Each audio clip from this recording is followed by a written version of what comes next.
The phone buzzed on my kitchen counter at exactly 9:47 on a Tuesday morning, and the message that appeared on my screen made my blood run cold. "Mom's worth millions. I found the documents. The Alzheimer's Act is working perfectly. She just signed everything." The text was from my eldest daughter, Emma. But it wasn't meant for me. I could see the little panic that followed 3 seconds later when she realized her mistake. The dots appeared, disappeared, appeared again. Then nothing. My hands didn't shake as I screenshot the message.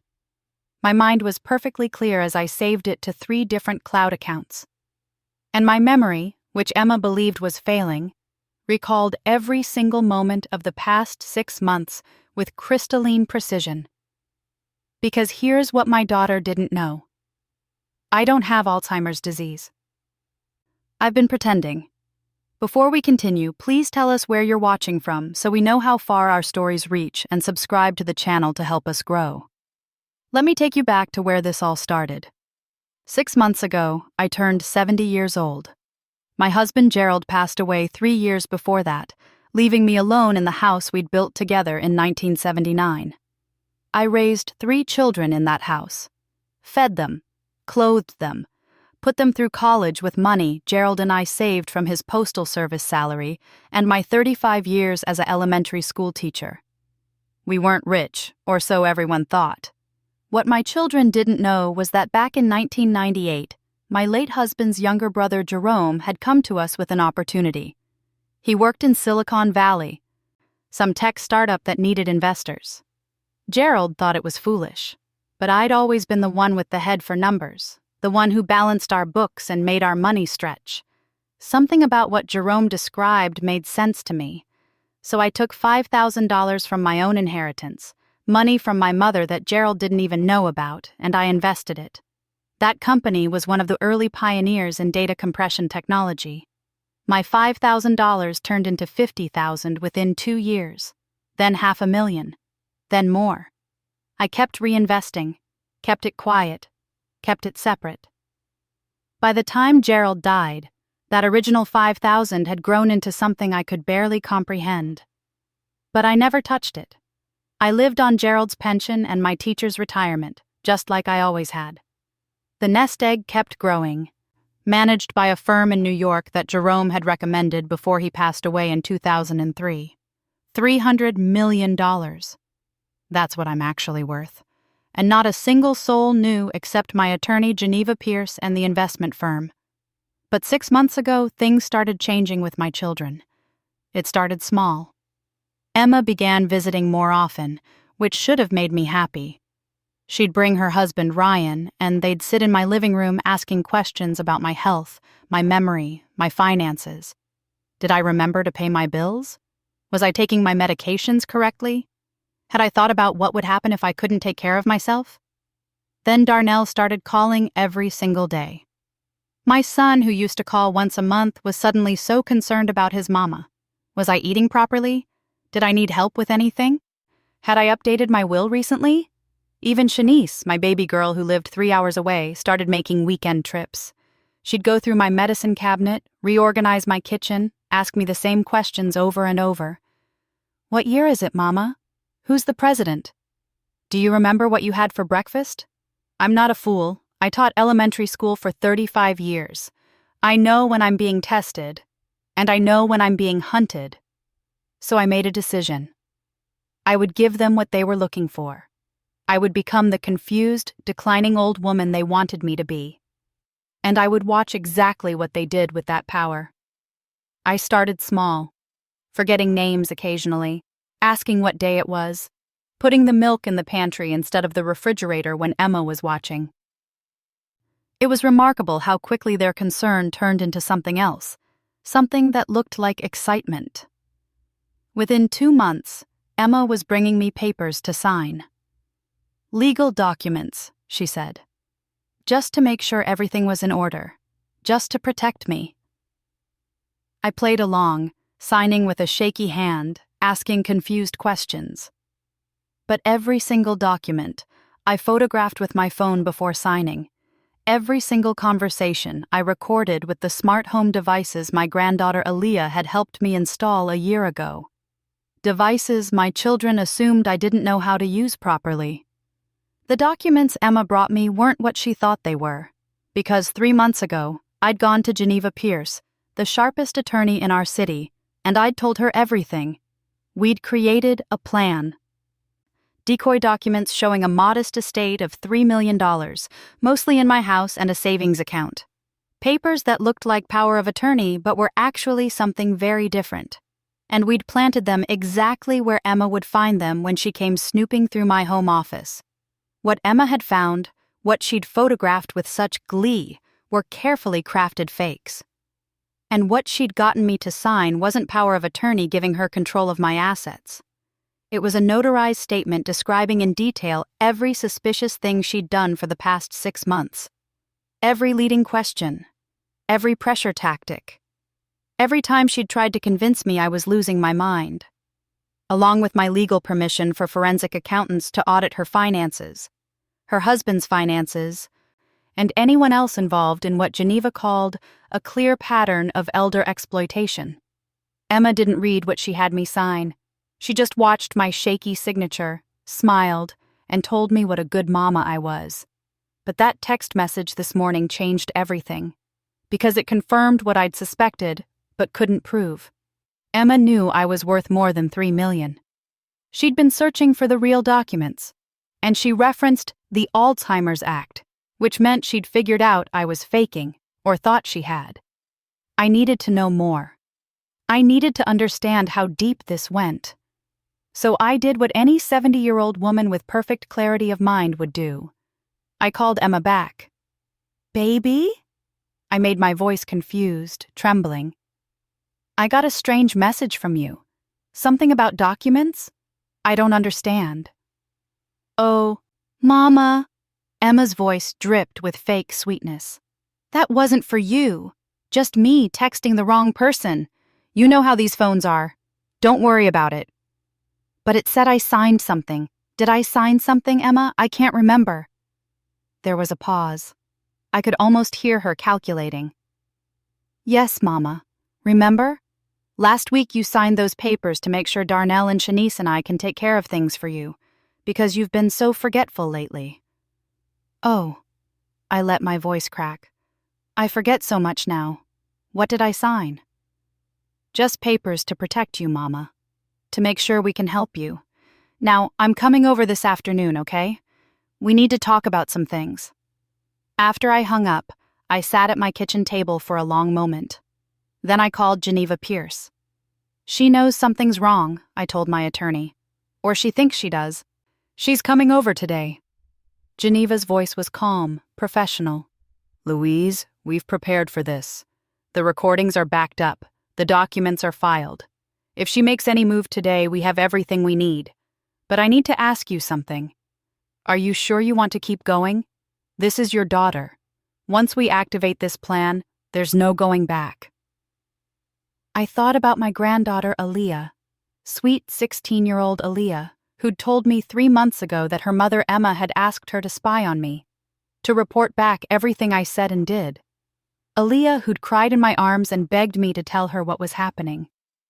I'd held her and told her to trust me, that everything would be okay.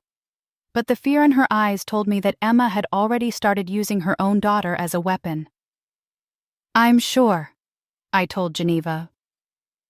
"Whatever she's planning, it's not just about me anymore. If she's willing to manipulate her own child, there's no limit to what she'll do." "Then we proceed. I'll have Detective Harris on standby. And Louise, don't let her isolate you. Keep your phone close. If anything feels dangerous, you call 911 immediately." Emma arrived at 2 o'clock exactly. She had Ryan with her, and for the first time, I noticed how they moved together, like conspirators, like predators. "Mama!" Emma hugged me, but her hands patted my pockets, my cardigan, checking for my phone. I'd left it visible on the coffee table, exactly where she'd expect a confused old woman to forget it. "We brought lunch," Ryan said, holding up bags from the soul food restaurant I loved. "Thought we could all eat together." They set up the food in my dining room. Fried chicken, collard greens, macaroni and cheese. All my favorites. But I noticed how they served me a specific plate. How Ryan's hand hovered over my sweet tea glass with something small and white that dissolved so fast I almost missed it. I ate carefully, pretending to be more confused than usual, asking the same questions twice, forgetting what we were talking about mid-sentence. And I watched them watch me. "Mama," Emma said finally, "Ryan and I have been talking. We really think it's time you consider moving somewhere with more support. Somewhere with nurses and doctors who can help you." "Move?" I blinked at her. "But this is my house. Gerald and I built this house." "I know, Mama, but you're not safe here alone anymore. You could fall. You could forget to turn off the stove. You could—" "Could what? Emma?" The words came out sharper than I intended, and I saw her eyes narrow. "See?" She looked at Ryan. "The mood swings. That's another symptom." Ryan nodded sympathetically. "Mrs. Washington, we only want what's best for you. Emma found some wonderful facilities. We could go look at them this week." "How would we pay for that?" I asked, letting my voice shake. "I only have Gerald's pension." Emma and Ryan exchanged a glance that made my stomach turn. "Don't worry about money, Mama," Emma said. "We'll take care of everything. You just signed papers that let us access your accounts to make sure all your bills get paid. We'll handle it." But they didn't know what accounts they'd actually gotten access to. Geneva had created a fake checking account with exactly $12,000 in it. Just enough to look real, not enough to be useful. The real accounts, the ones with my actual fortune, were locked behind layers of security that would trigger instant alerts if anyone tried to access them. "I'm tired," I said suddenly. "I need to lie down." "Of course, Mama." Emma helped me to my bedroom, her hands gentle but firm. Too firm. "You rest. Ryan and I will clean up from lunch." I lay on my bed with my eyes closed, but my hearing was sharp. I listened to them move through my house, opening drawers, shuffling papers, their voices low and urgent in conversation I couldn't quite make out. Then I heard Ryan's voice, clearer. "The safe. There has to be a safe somewhere. Nobody keeps $300 million in regular bank accounts." My heart raced, but I kept my breathing steady. $300 million. They knew. But how? Emma's response chilled me. "The private investigator said she's been meeting with an investment firm in New York, flying there twice a year. He got photos of her going into the building. That's where the real money is. We just need the account numbers." A private investigator.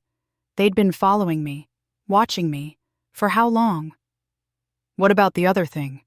Ryan's voice dropped lower. "Your sister and brother?" "Darnell's in. He thinks he's getting 40%. Idiot." Emma laughed, and it was a sound I'd never heard from my daughter before. Cold. Calculating. "And Shanice doesn't suspect anything. She'll sign whatever we put in front of her. And if the old woman won't cooperate? If she's more lucid than we think?" There was a long pause. Then Emma spoke words that made me understand exactly how far this had gone. "Then we move to Plan B. The medication we've been giving her will look like natural decline. 6 months, maybe less. Then it's all ours anyway." They were trying to kill me. Slowly, with something they'd been putting in my food, my drinks. Something that would look like Alzheimer's disease progressing.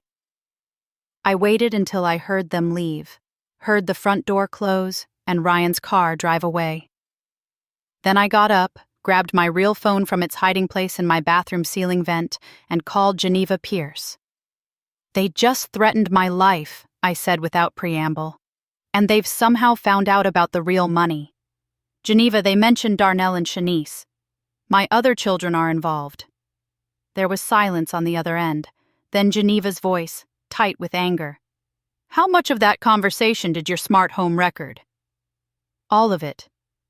Every word." "Then we move now, Louise. No more waiting. I'm calling Detective Harris. We're going to need you to go somewhere safe tonight." Not yet, I said.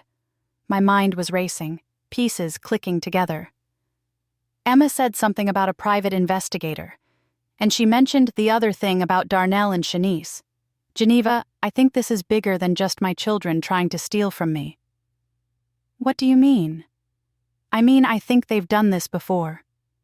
I pulled out a photo album from my closet, my family history, and I started looking at faces I hadn't studied in years. My cousin Ernestine, who'd died 2 years ago from complications of dementia. She'd been 71, healthy until suddenly she wasn't. Emma had been her primary caregiver at the end. My Aunt Lucille, Gerald's sister, died last year at 75 due to natural causes. But she'd been confused in her final months, signing papers she didn't understand. Darnell had helped manage her estate. My former neighbor, Mrs. Henderson, who'd treated me and my children like family. Dead at 73 from what they called rapid cognitive decline. Shanice had volunteered at her nursing home. 3 elderly people, all dead within 3 years, all with estates that disappeared into medical bills and care facilities, all with one of my children closely involved in their final days. Geneva, I said slowly, I need you to do something for me. I need you to get death certificates and financial records for 3 people. I gave her the names. And I need you to find out if there were any life insurance policies taken out on them in the months before they died. Louise, if what you're suggesting is true, if I'm right, my children aren't just trying to steal from me. They've been systematically murdering elderly people and stealing their wealth, and I'm just the biggest score. There was a long pause. Then Geneva's voice came back, hard as steel. I'm calling the FBI. That night, I didn't sleep. I sat in my living room with every light on, my real phone in my hand, and I waited. At 3 a.m, my doorbell rang. I looked through the peephole and saw my granddaughter Aaliyah standing there in her pajamas, crying. I opened the door and pulled her inside. Baby, what's wrong? Grandma, I'm so sorry. She was sobbing so hard she could barely speak. Mom made me do it. She made me. Slow down, sweetie. Made you do what? She gave me a key to your house. She told me to come over while you were sleeping and look for documents, bank statements, account numbers, anything about money. She said if I didn't do it, she'd send Destiny away. My little cousin. She said she'd put her in foster care and I'd never see her again. My heart broke and hardened at the same time. Emma was threatening children now, using them as weapons against each other. Aaliyah, listen to me very carefully.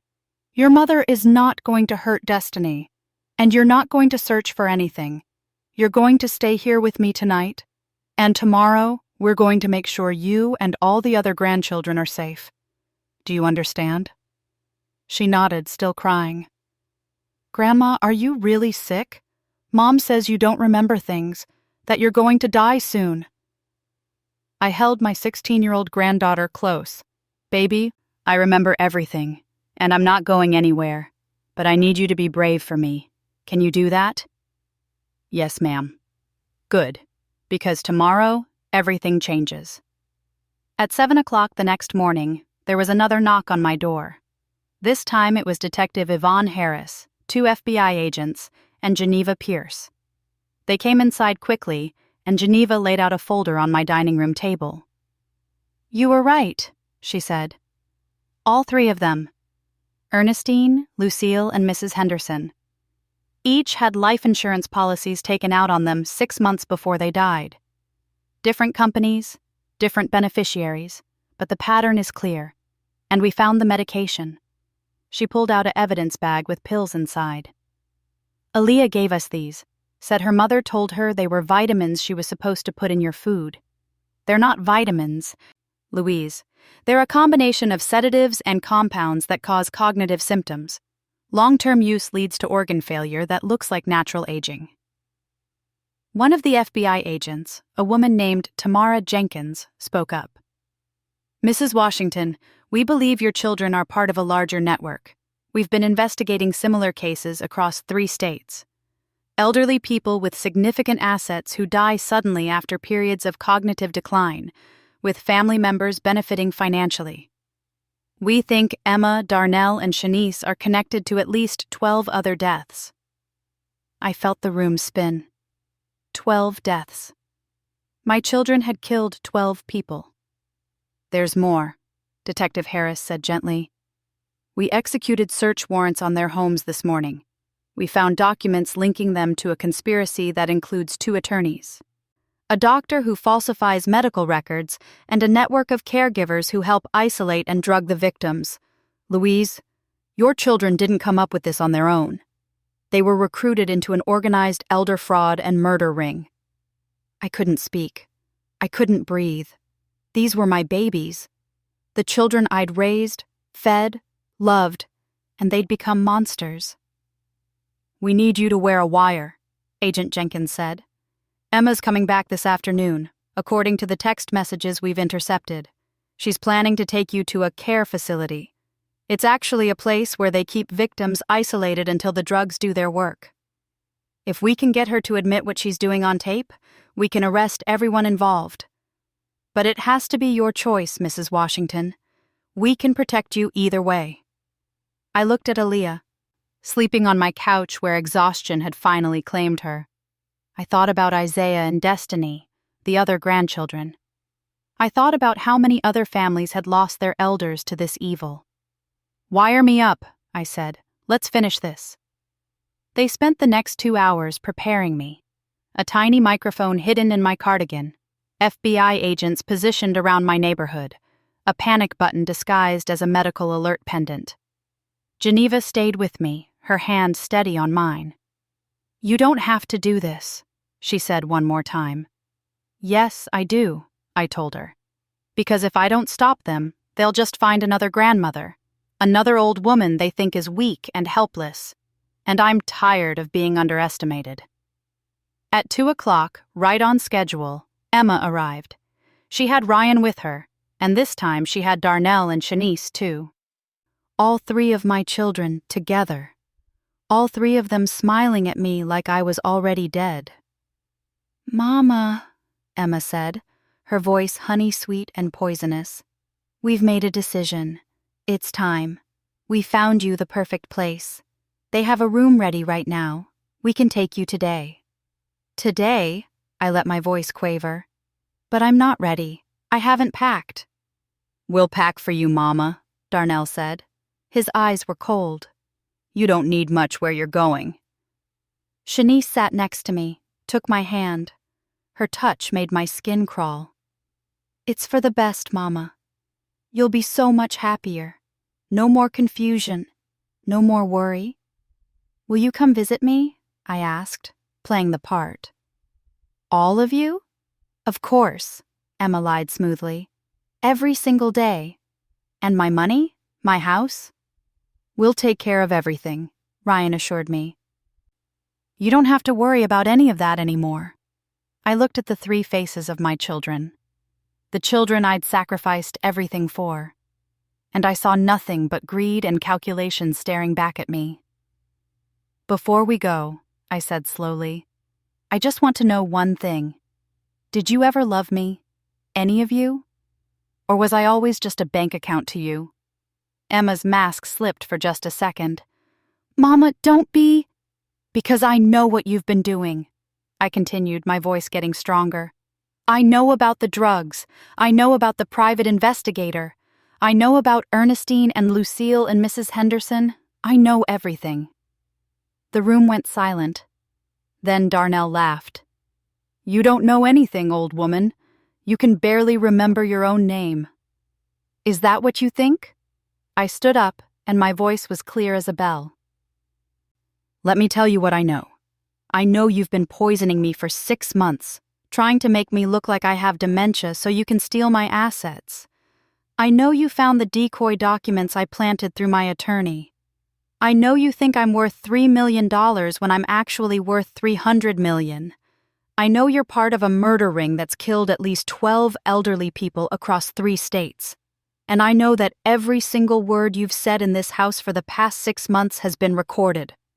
Their faces went from confusion to understanding to absolute terror in the space of 5 seconds. "That's impossible," Emma whispered. "You can't what? Can't be smarter than you? Can't outthink my own children? You're right about one thing, Emma. I did act, but I wasn't acting like I had Alzheimer's.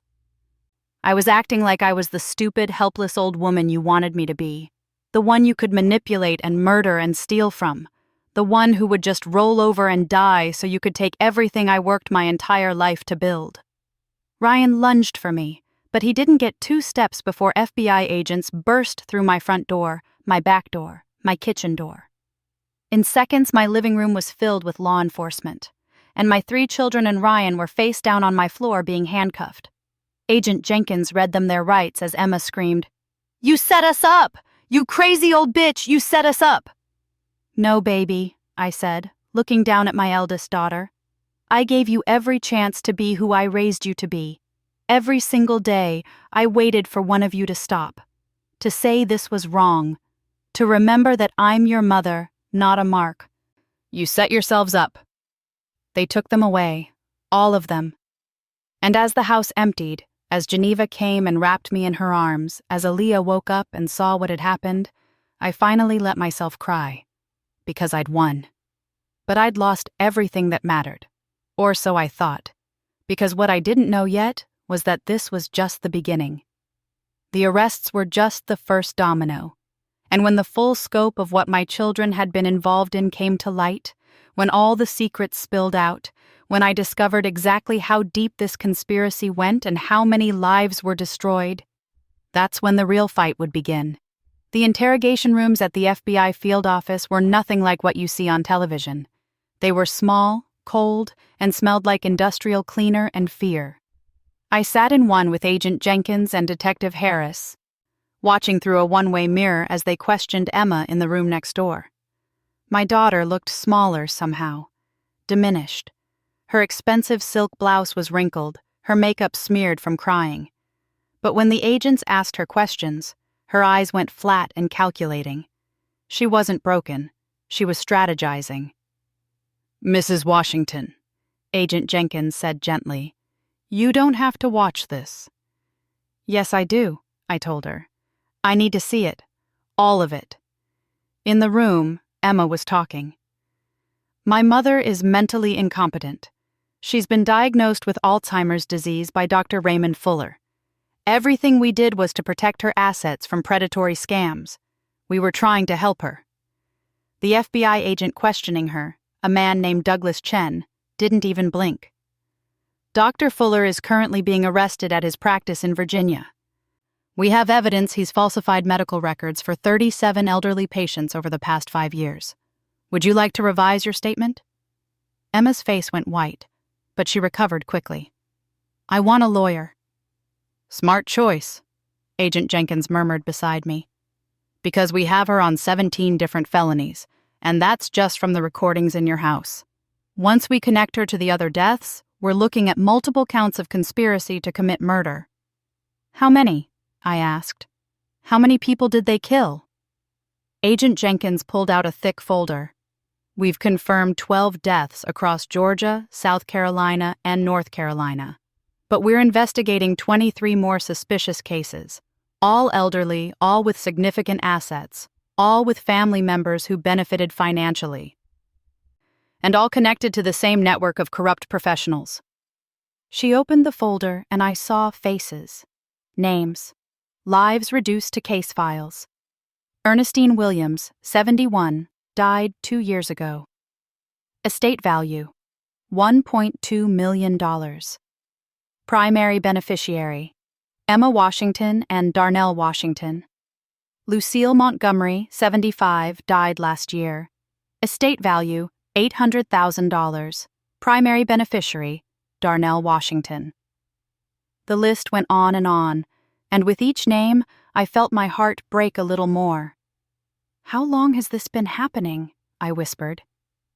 "We think at least 7 years," Detective Harris said. "But it might go back further. The network is sophisticated. They target elderly people with assets but without strong social connections. They isolate them, drug them, and drain their accounts slowly. By the time the victims die, there's nothing suspicious left to find. Just old people who got confused, made bad decisions, and died from natural causes. "Except I didn't die," I said. "Except you didn't die," Agent Jenkins agreed. "You fought back, and now we have a chance to bring down the entire operation. But Louise, I need to be honest with you. This is going to get worse before it gets better. When the other members of this network realize we're closing in, they're going to get desperate. Some of them might try to flee. Some might try to destroy evidence. And some might come after you." "Let them come," I said. My voice sounded strange even to my own ears, hard, unfamiliar. "I'm not hiding." What I didn't expect was how fast the news would spread. By that evening, every major outlet in Atlanta was running the story. Local teachers' children arrested in elder fraud ring. FBI uncovers multi-state murder conspiracy. 70-year-old woman outsmarts children trying to kill her. My phone, my real phone, started ringing. Friends from church, former students, people I hadn't talked to in years. And with each call, I heard the same shock, the same disbelief. Not you, Louise. Not your children. Not Emma and Darnell and Shanice. Pastor Tobias Wright came to see me at Geneva's office, where I was staying until my house was cleared of evidence. He sat across from me, this man who'd baptized all 3 of my children, and there were tears in his eyes.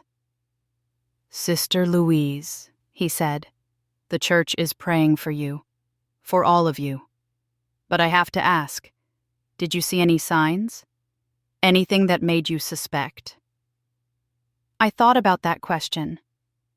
Had there been signs before 6 months ago, before the sudden interest in my health and my finances?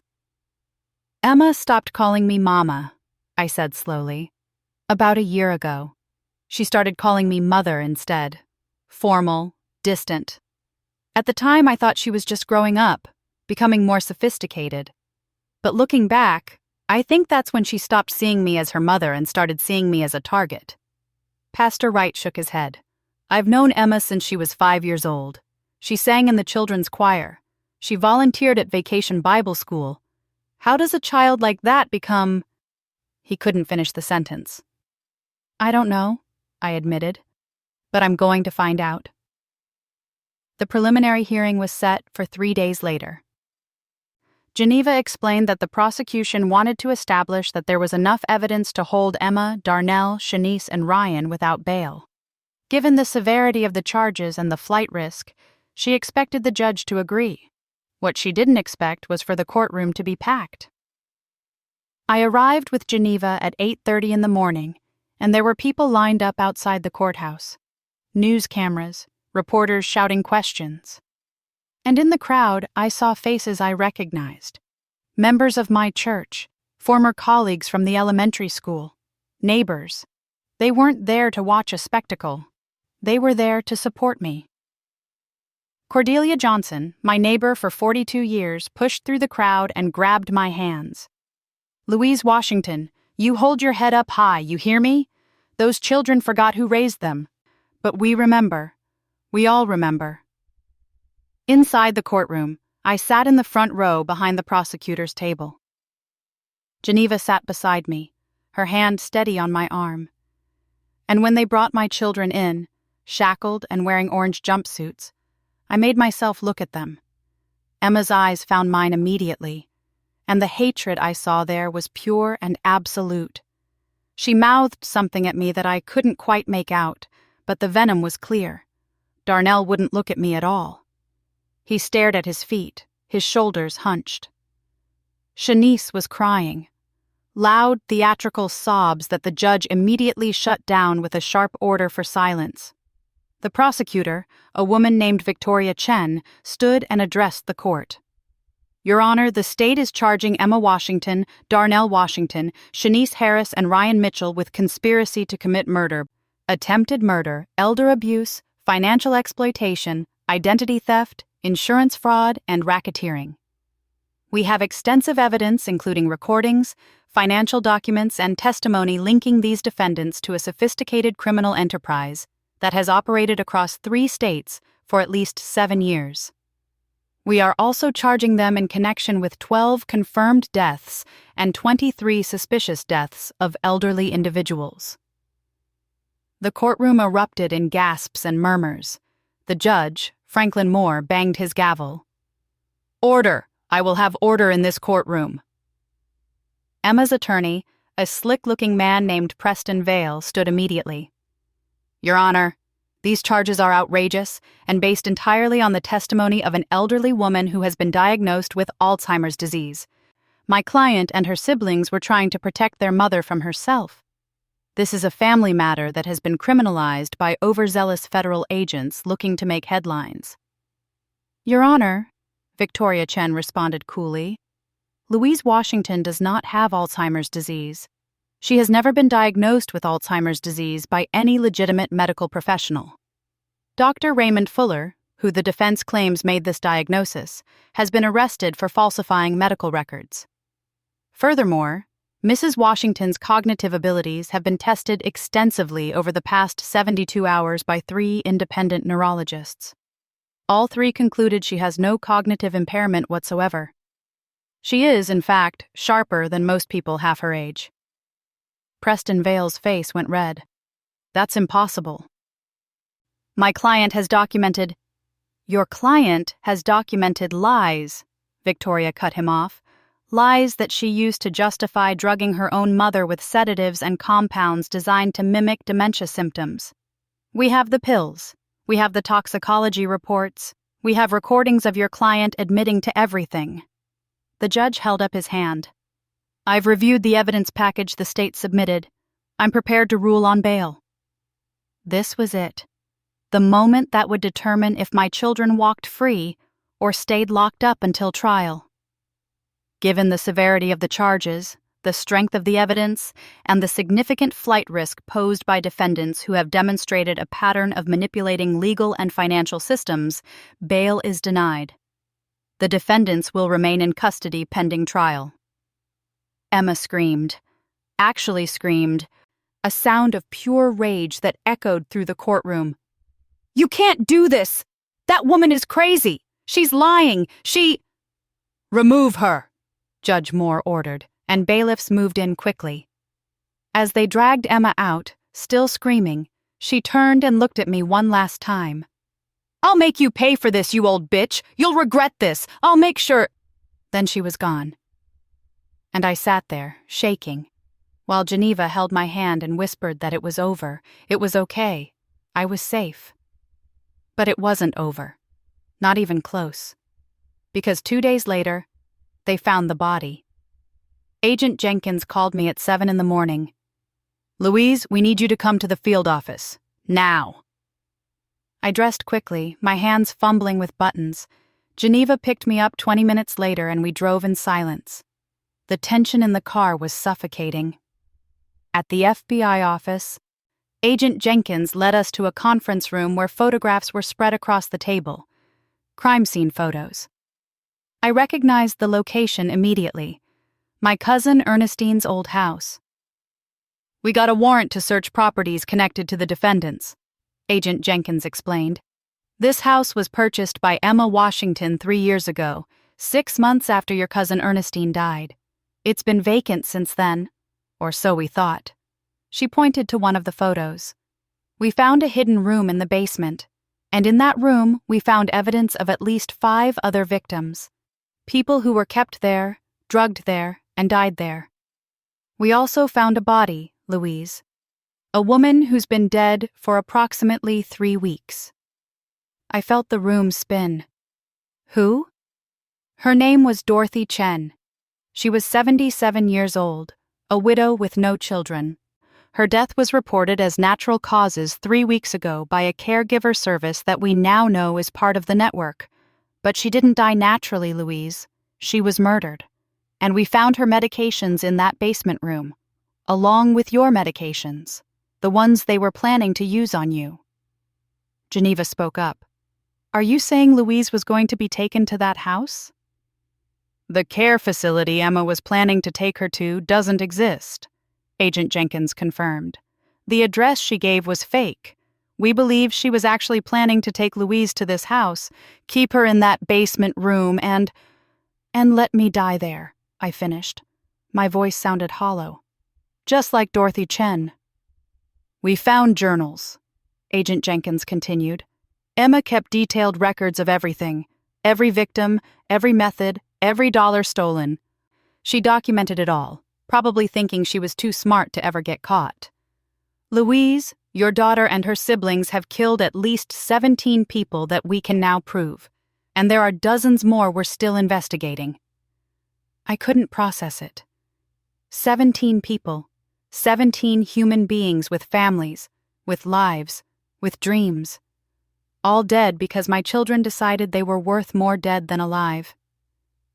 There's something else, Detective Harris said quietly. We arrested the doctor, Raymond Fuller, yesterday. He's cooperating, and he told us about someone else. Someone higher up in the organization. Someone who recruits the families, provides the drugs, and takes a cut of the stolen assets. Who? Geneva demanded. A woman named Victoria Stanton. She runs an estate planning firm in Charlotte. Very exclusive, very expensive. She targets wealthy families with elderly members and offers them solutions to their problems.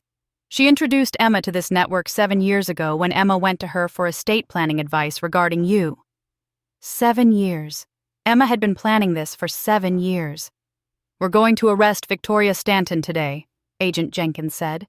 But we need to warn you, Louise. She's powerful, well-connected, and very dangerous.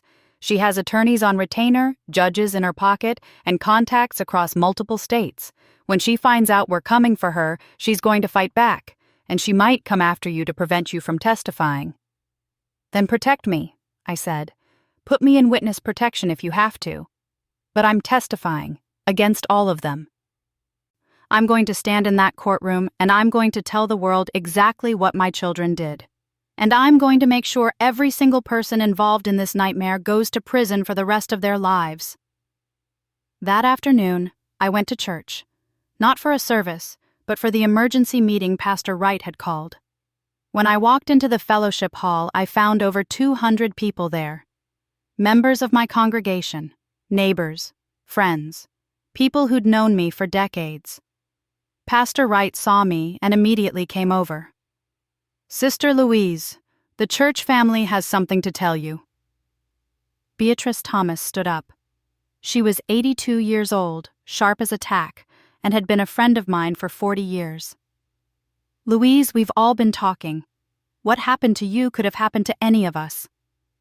Our children thinking we're too old to matter, thinking they can take what's ours, thinking we're too weak to fight back.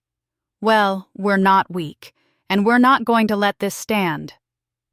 Another voice spoke up. Cordelia Johnson. We're forming an organization, the Elders Protection Coalition. We're going to educate families about elder abuse. We're going to create support networks for elderly people who feel threatened. We're going to lobby for stronger laws and better enforcement. And we're going to make sure what happened to you and Ernestine and Lucille and all those others never happens again.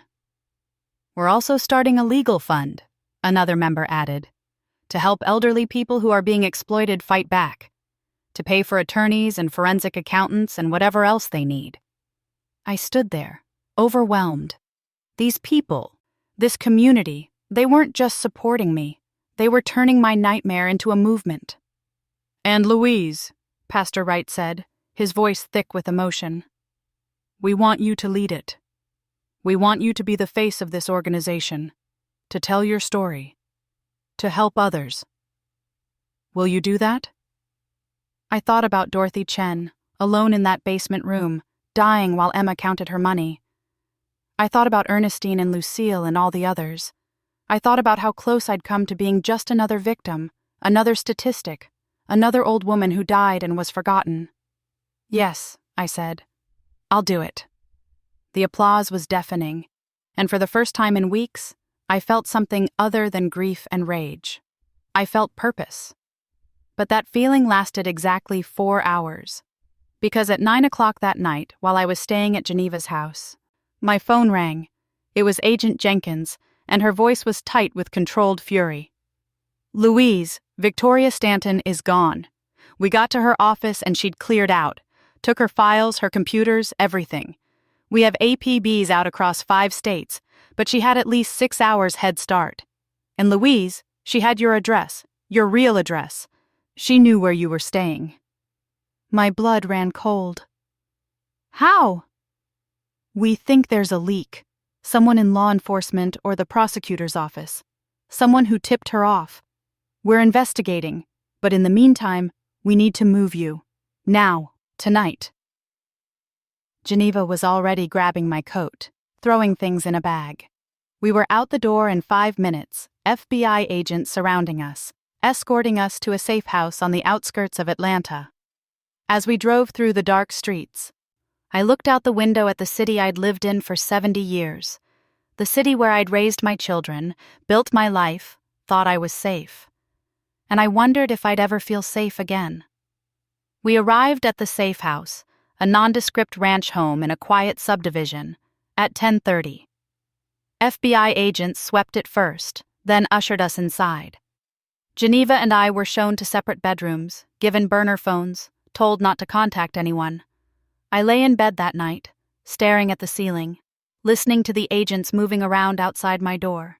And I thought about everything that had happened, everything I'd lost, everything I'd learned.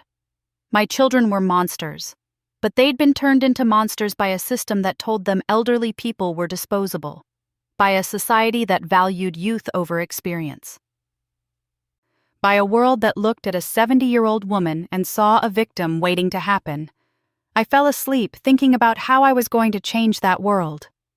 I woke up at 3 a.m. to the sound of breaking glass. Before I could scream, Geneva burst into my room, her eyes wild with fear. "Someone's in the house! Louise, we have to—" The explosion cut her off, a concussive blast that shook the walls and shattered the windows. I heard shouting, gunfire, agents yelling commands. Geneva grabbed my arm and pulled me to the floor. We crawled toward the door, toward the hallway, and I saw an FBI agent lying on the ground, blood pooling beneath him. "No, no, no," Geneva was whispering. "This isn't happening. This can't be." Another explosion. Closer this time. The house was on fire. I could smell smoke. See flames licking up the walls. We made it to the back door. Geneva kicked it open, and we stumbled out into the night. I heard sirens in the distance, but they sounded so far away. And then I saw her.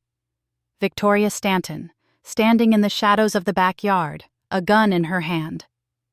"Mrs. Washington," she said, her voice calm and professional. "You should have taken the deal." "What deal?" I gasped. "The one Emma offered you 6 months ago. Let them have everything. Go quietly into a nice facility and die peacefully. Instead, you had to be difficult. You had to fight back. And now look what you've done. You've destroyed everything, ruined dozens of families, put good people in prison. For what? For money you're too old to spend?" "For justice," I said. "For all the people you murdered." Victoria laughed. "Justice? Is that what you think this is about? Louise, those people were going to die anyway. We just helped them along and made sure their assets went to people who could actually use them. We provided a service." "You're insane," Geneva said. "I'm practical," Victoria corrected. "But you've made me a fugitive, and I can't have that. So here's what's going to happen. You're both going to die tonight in this fire. 2 more tragic victims of a terrible home invasion. And by tomorrow, I'll be in a country with no extradition treaty, starting over with a new identity and enough money to live very comfortably for the rest of my life." She raised the gun. And then Agent Jenkins stepped out of the darkness behind her and pressed a gun to the back of Victoria's head. "Drop it," Jenkins said. "Now." Victoria froze. For a long moment, nobody moved. Then, slowly, she lowered her gun. "You set me up," she said. "Yes," Agent Jenkins confirmed. "We've known about the leak for 3 days. We fed false information about where Louise was staying. This house is wired with cameras and microphones. We have everything you just said on tape. And we have you for attempted murder, arson, assault on federal agents, and about 40 other charges I'm going to enjoy watching you stand trial for." Victoria Stanton smiled. "You think you've won. You have no idea how deep this goes, how many people are involved, how much money is at stake. I'm just one piece. When I'm gone, someone else will take my place, and then another and another. You can't stop this, Agent Jenkins, because this isn't about crime. It's about evolution, the old making way for the young. It's nature." "It's murder," I said, finding my voice, "and I'm going to spend every day I have left making sure everyone knows it." They took Victoria away. Paramedics treated Geneva and me for smoke inhalation. And as the sun came up over that burned safe house, I realized something. I'd won the battle, but the war was just beginning, and I was ready to fight. The trial began on a Monday morning in late September, exactly 4 months after Emma sent me that accidental text message that started everything. 4 months since my world exploded. 4 months since I learned my children were murderers. I hadn't slept in 3 days.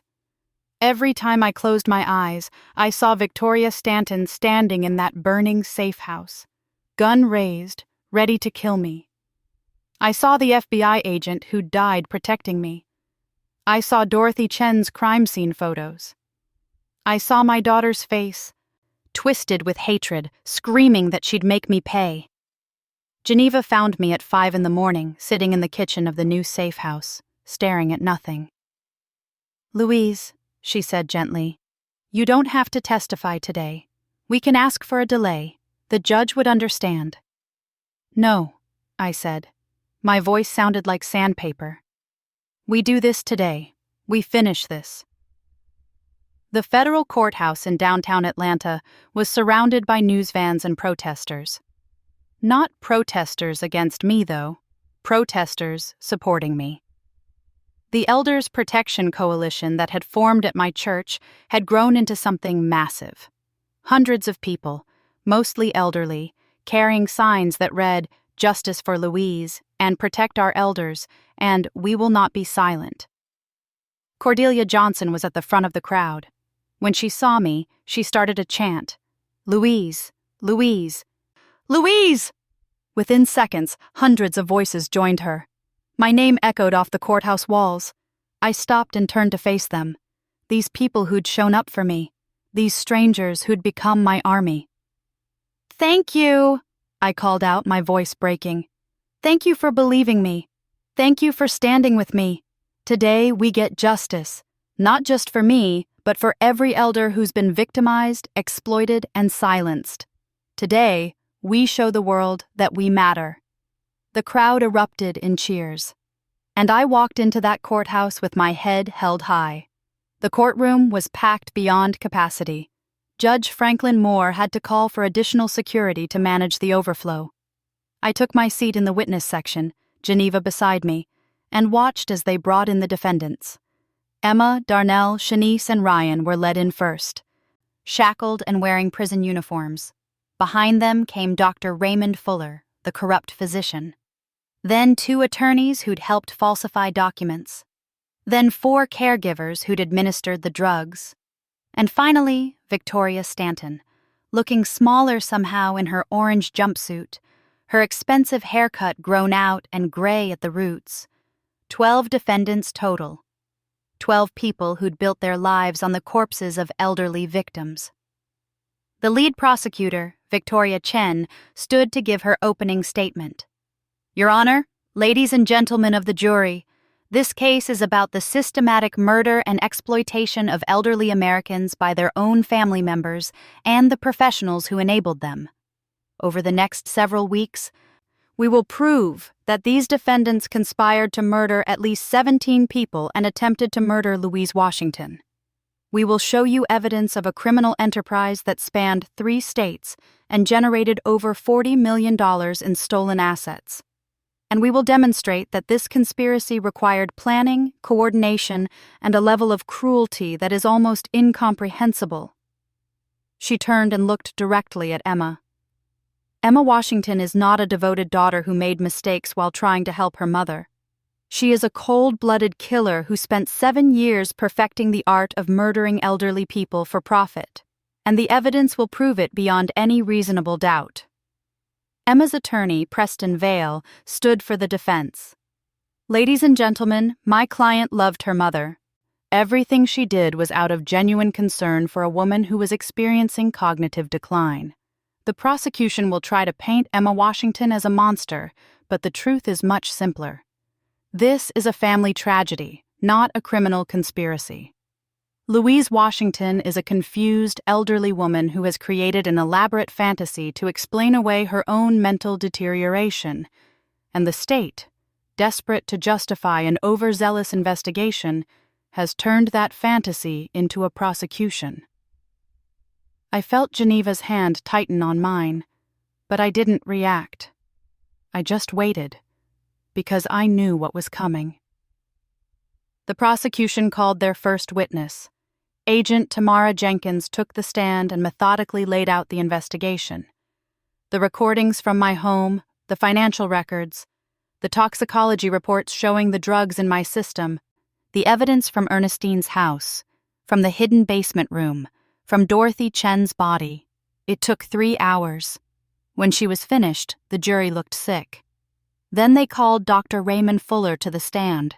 He'd taken a plea deal in exchange for his testimony, and he looked like a broken man as he described his role in the conspiracy. "Victoria Stanton approached me 8 years ago," he said, his voice barely audible.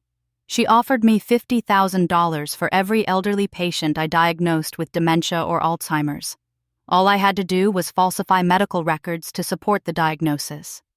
I told myself it wasn't really hurting anyone, that these people were old anyway, that I needed the money." He looked directly at me. "I diagnosed Louise Washington with early-stage Alzheimer's without ever examining her.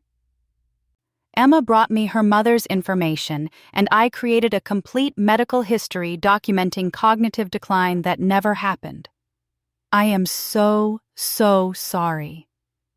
Sorry didn't bring back the 17 people who died because of him. But it was a start. The prosecution spent 5 days building their case. Witness after witness, expert after expert. Financial analysts showed how the stolen money flowed.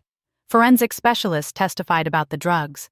And family members of the victims, sons, daughters, grandchildren who'd lost their loved ones, told their stories through tears. Then it was my turn. Victoria Chen called my name, and I walked to the witness stand.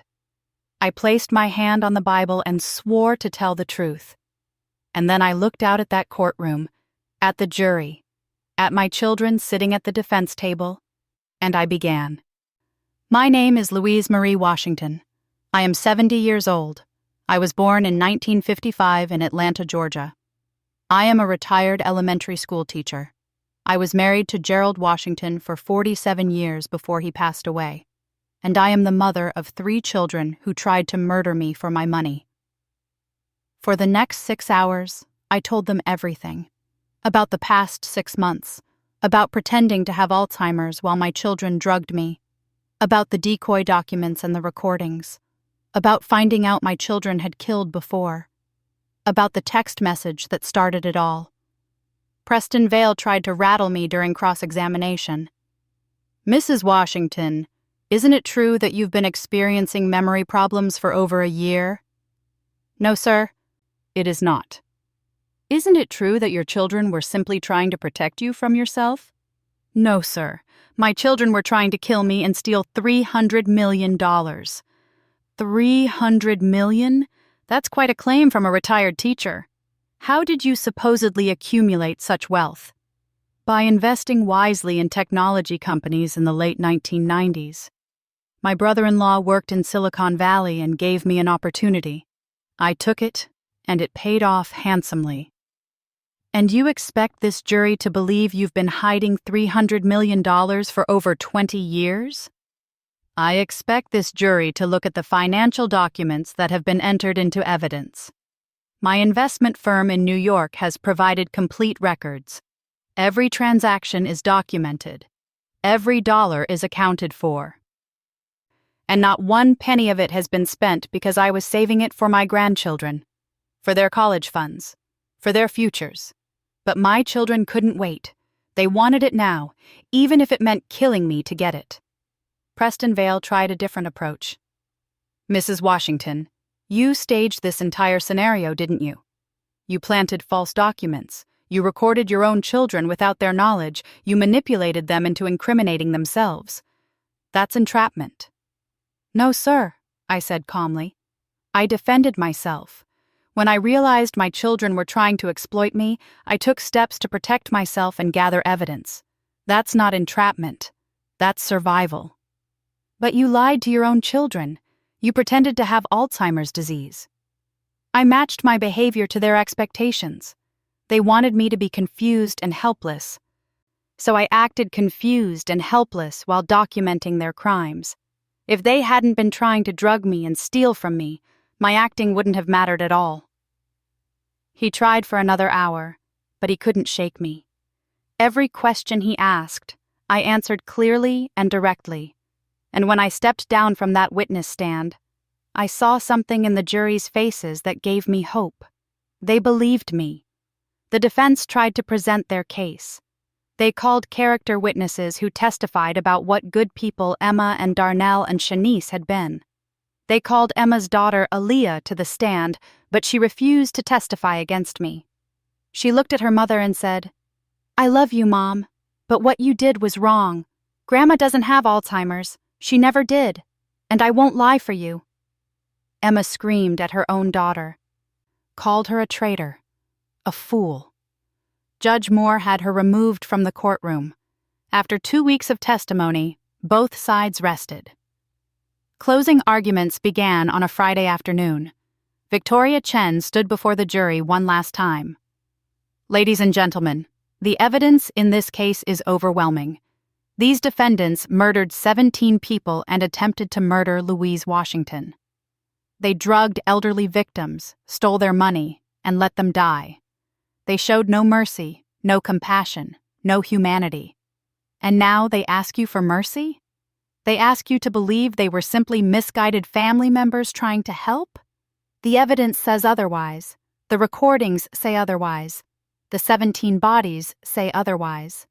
I ask you to find them guilty on all counts, to give voice to the victims who can no longer speak for themselves.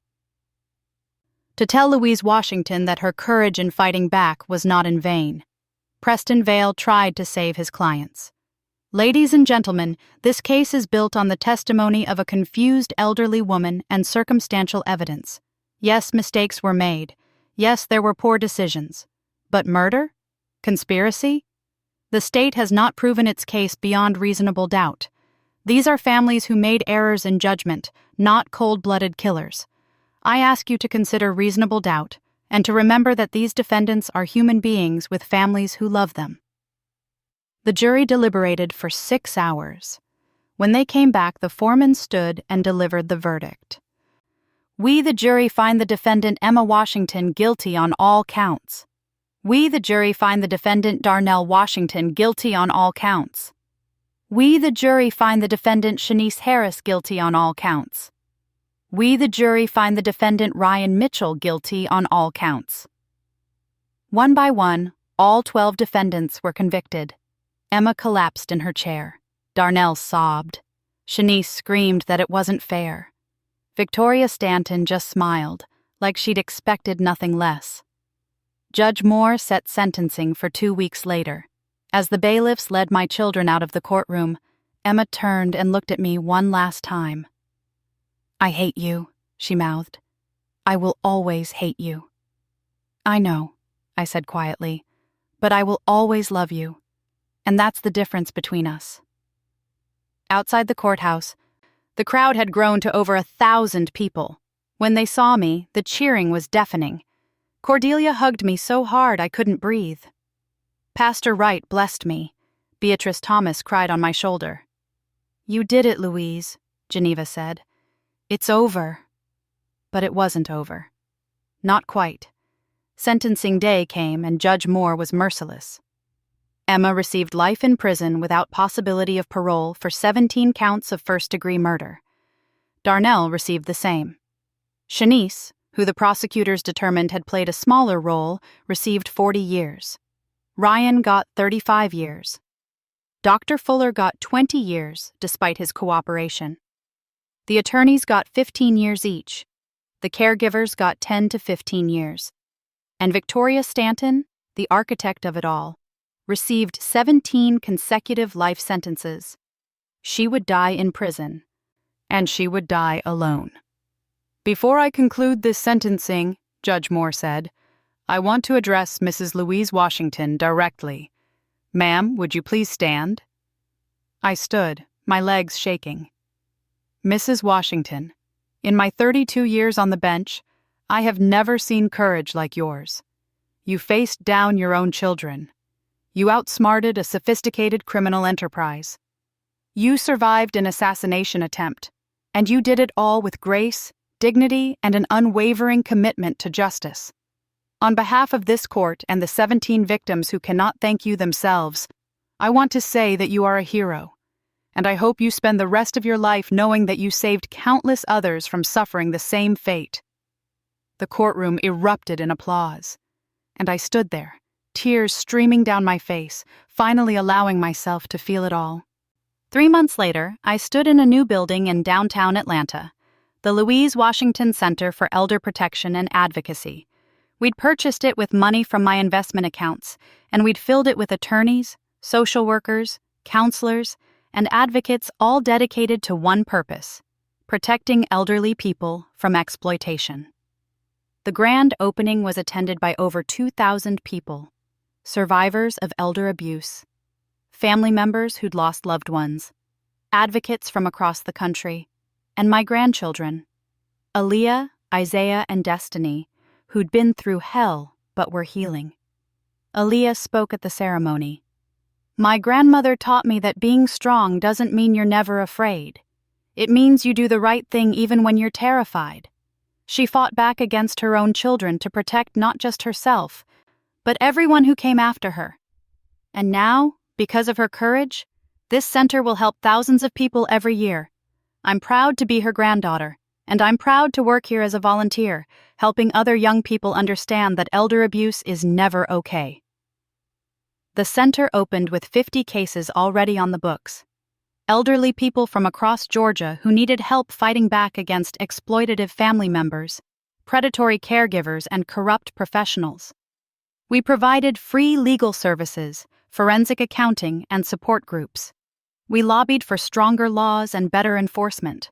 We trained law enforcement to recognize the signs of elder abuse.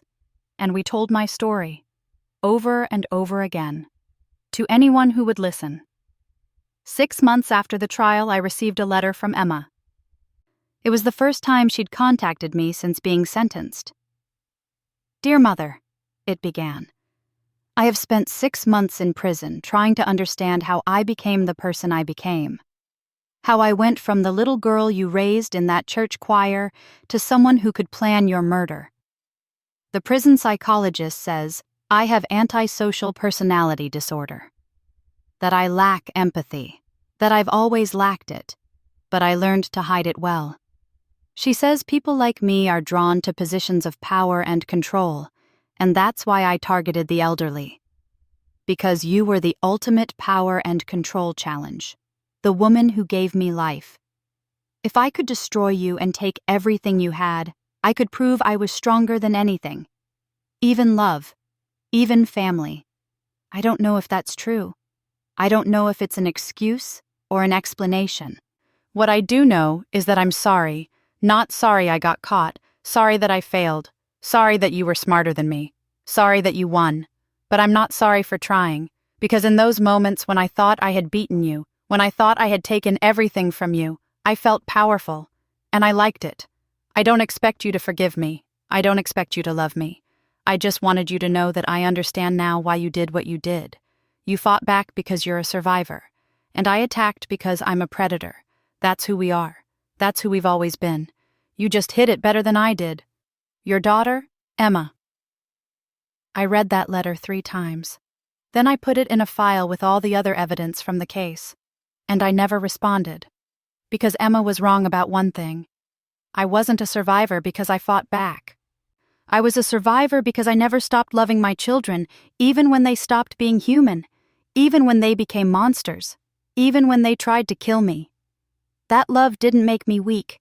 It made me strong enough to do what needed to be done. 1 year after the trial, the Louise Washington Center had helped over 3,000 elderly people across 7 states. We'd recovered more than $90 million in stolen assets. We'd trained 1,500 law enforcement officers.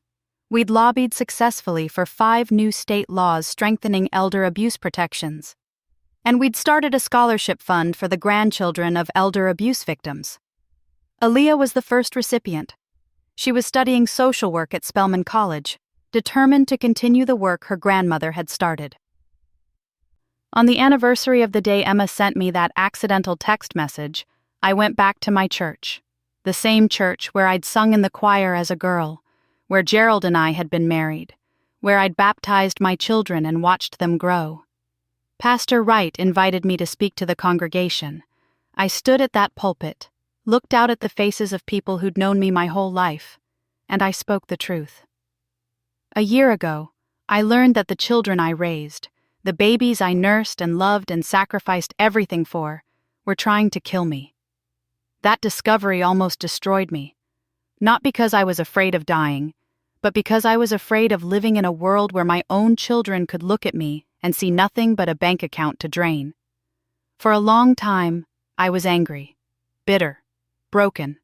I questioned everything. Every decision I'd made as a mother, every moment I'd thought we were happy, every sacrifice I'd made. But then I realized something. Their evil doesn't define my love. Their choices don't negate my choices. I loved them completely, honestly, and selflessly. And that love, even though they rejected it, even though they weaponized it against me, was still real, was still beautiful, was still worth it. Because love isn't about what you get back. It's about what you give. And I gave them everything. That's not my shame. That's my strength. So yes, my children are in prison. Yes, they will die there. Yes, I will never hold them again or hear them call me mama or know the joy of reconciliation. But I am not defeated. I am victorious because I survived. I fought back, and I turned my pain into purpose. I turned my nightmare into a movement. I turned my broken family into a foundation that will save thousands of families. That's not loss. That's transformation. And if my story, as terrible as it is, can help even one person recognize the signs of elder abuse and fight back, then it was worth it. All of it. Every moment of pain, every tear, every sleepless night. It was worth it. The congregation rose to their feet, and as they applauded, I looked up at the stained glass windows that had watched over me my entire life, and I felt, finally, at peace. My children were monsters, but I was still their mother, and I was still standing. That's all that mattered. Thanks for listening. Don't forget to subscribe and feel free to share your story in the comments. Your voice matters.